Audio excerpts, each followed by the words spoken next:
నన్ను గనపరచు వారిని నేను గనపరచుదును. మొదటి సమూయేలు 2:30. దేవుణ్ణి గనపరచడమే నీ జీవిత ముఖ్యోద్దేశంగా, నీ జీవన శైలిలో ఒక నియమముగా కలిగి ఉన్నప్పుడు దేవుడు కూడా నిన్ను గనపరుస్తాడు.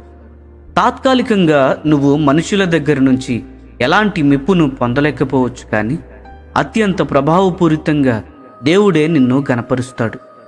మనసాక్షి నిమిత్తము మనము కొన్నిసార్లు అవమానం పాలవడానికి ఇష్టపడితే అది చివరకు నిజంగా దేవుని గనపరిచే అనుభవంగా మారుతుంది. ఏలీ తన కుటుంబాన్ని దేవుని మార్గంలో సరిగ్గా నడిపించకపోవడం వలన యెహోవా నామాన్ని దూషణపాలు చేసినట్లయింది. ఏలీ కుమారులు పరిశుద్ధ యాజక వృత్తికి తగినట్లుగా నడుచుకోకపోవడం వలన దేవుడు వారిని గనపరచక వారి కుటుంబము నుండి యాజకత్వ భాగ్యాన్ని తీసివేశాడు. ఏలీ కుటుంబస్తులలో ఏ ఒక్కరికి అవకాశం ఇవ్వకుండా దేవుడు యవ్వనుడైన సమూయేలునే ఆ దేశంలో న్యాయాధిపతిగా ఏర్పాటు చేశాడు. దేవుడు నీ కుటుంబాన్ని అందరిలో గనపరిస్తే నువ్వు తప్పకుండా అన్ని విషయాల్లో ప్రభువును గనపరిచేలా జాగ్రత్త పడాలి. దుష్టులు లోక సంబంధమైన ఘనతలు పొందేలా దేవుడు కొన్నిసార్లు వారికి అనుమతి ఇవ్వవచ్చు.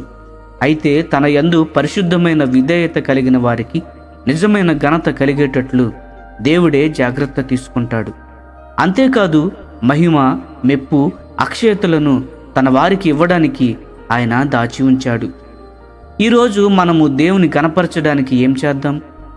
మన నోటి సాక్ష్యం ద్వారా, కార్యసాధకమైన విశ్వాసము ద్వారా, మనకున్న సమస్తంతో దేవుని నామాన్ని గొప్ప చేద్దాము. ఏదైనా ప్రత్యేక పరిచర్యను ప్రభు కోసము చేసి ఆయనను గనపరుద్దాము. ఆయన మనలను గనపరుస్తున్నాడు కాబట్టి మన పనులన్నీ ప్రక్కన పెట్టి కొద్దిసేపు ప్రశాంతంగా కూర్చొని ఆయనను ఏ విధముగా గనపరచాలా అని ఆలోచన చేద్దాము.